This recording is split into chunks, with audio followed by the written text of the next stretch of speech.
Ayun na mga kabunot, dumating na yung time na kailangan ko ipakita kung ano yung totoong ugali ko dito sa video.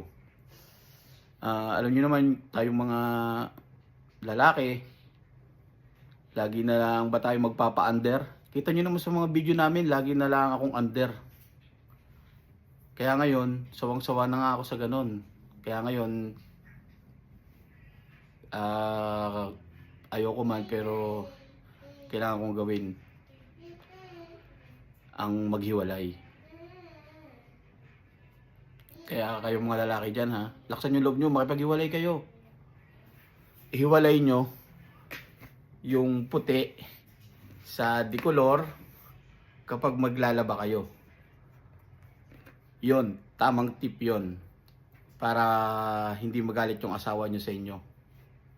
Okay guys, mga kabunot, ano yan, isa-isip nyo palagi. Yun lang.